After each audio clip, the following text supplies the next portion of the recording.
It's Judy's Foodie's Kitchen, and I'm getting ready for Passover. This is one of these dishes, though.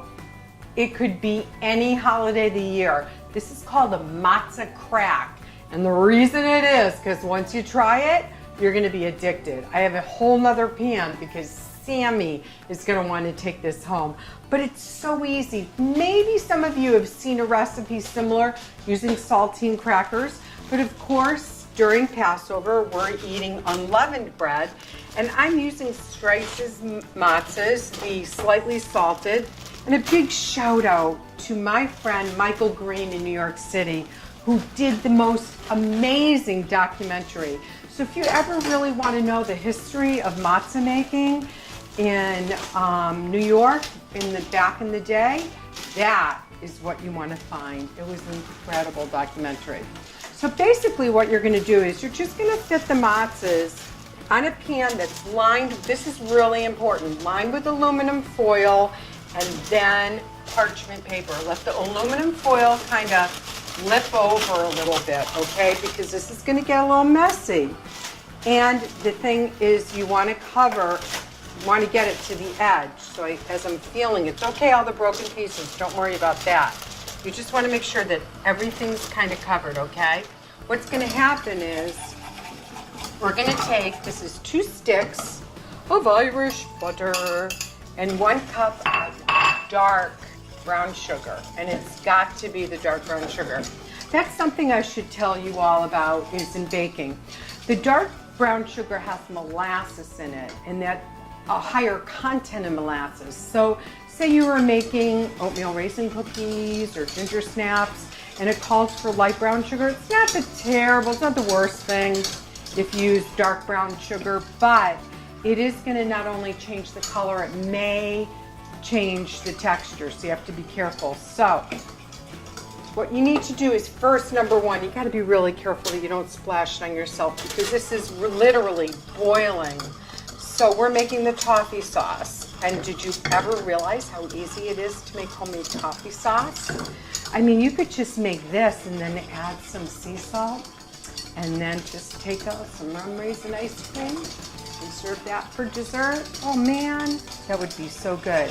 Okay, so we're still stirring. Now, if you have French pots, it's great to use the copper pots because they really hold up as you're basically making candy. You don't need a candy thermometer for this particular. You just want to let it get to the point where it's starting to boil and then go 3 more minutes, okay? So you want this sucker to really kind of foam up so it'll really hold its shape.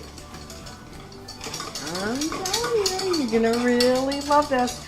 Now I'm using toasted pecans, so it's a great time while we're cooking this and waiting for it. There we go. We're watching the sides right there. See how it's bubbling up? While we're cooking this, I made sure I toasted the pecans.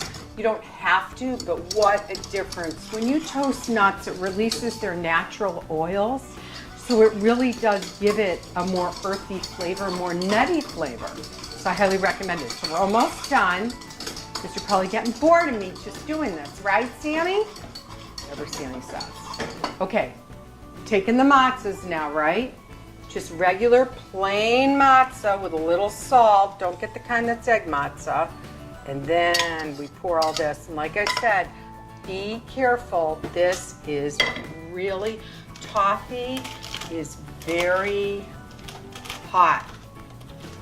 So you have to be careful. You don't want to burn yourself, okay? So you could wear mitts if you needed to, but I've done this enough times that, you know, back in the day when I was a kid, on Passover, you ate sponge cake, which was made with like 2 dozen eggs.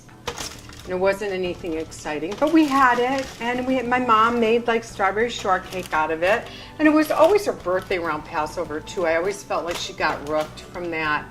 I wish I knew how to make matzah crack then. She would have loved it. So, but I do this for parties all the time, even when it's not Passover, because, you know, yeah, they do have gluten-free matzah out there too. So that's fun to do. So just gonna get this little bit, make sure. So this is the size pot you want to use. And we just want to, wherever you see those divots where there's a lot, just kind of get that all covered, okay? This is going to go in the oven for 10 minutes, and it's going to get all bubbly and brown and make the most amazing toffee. So when it's done in 10 minutes, we will put on the Ghirardelli semi-sweet chocolate chips, unless you're a die-hard chocolate person and you want to go for the dark. You could even, you know, have fun with it. We could put raisins if you prefer, but we're going to go with the semi-sweet and Ghirardelli because that's just a really good chocolate. It's been about 10 minutes.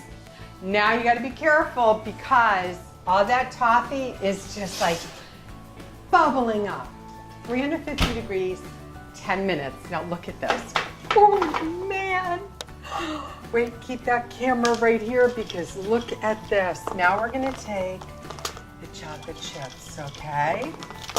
And now I'm doing one bag, but you know, if you really, really, really like chocolate, do a bag and a half. That's how I did the first batch.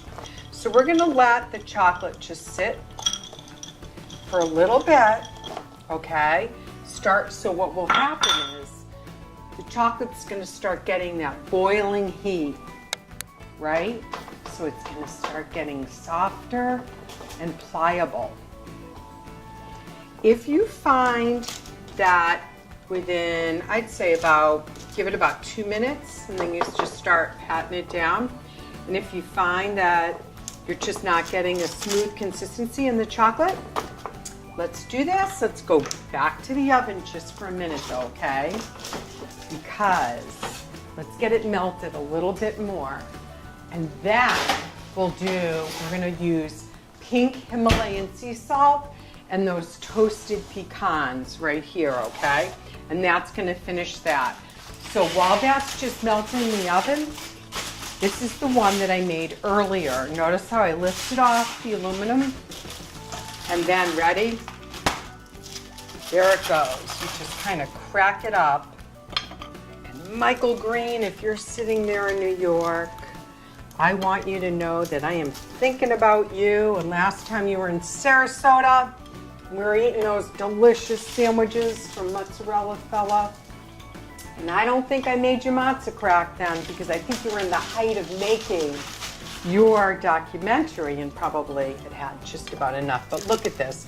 This, honestly, this is perfect to bring for an Easter celebration, a Passover, anytime, a baby shower, a bridal shower, a Sammy birthday. Perfect. Okay. Don't leave the pan in too long. Just enough.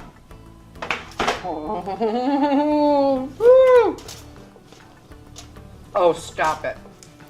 Oh my gosh. Look at that. I mean, that's why they call it craft. I mean, this stuff is just, I just love it. I don't even like chocolate. But I do like matzah. And I love salt. So I think that's the thing that really attracts me here. Now make sure on the pecan pieces, go with small pieces. Really grind them up or buy them already bought, okay? So you really get that. Now, ready? Pink Himalayan. That's what we're doing. All over. Pink Himalayan sea salt. Now we're going to let this cool down for about 20 minutes. Maybe even 30 minutes. And then it's going to go in the refrigerator about 2 hours. You really want to kind of get it cold just so we'll fully set. But remember, this is really, I mean, this is filling. So the pieces I made are kind of big. You might want to go a little bit half. And you know what? I think we better tag my cousin, Jill Turk. I think we definitely, she would be liking this. She might be serving this for her next Academy Award party. I hear she has really big ones. My cousin Jill, she doesn't have like one candy drawer, she has like 5 candy drawers. So I'm sure she knows how to make matzah crack. But here's my version, and I dedicate this one to Sammy, because Sammy says, there you go.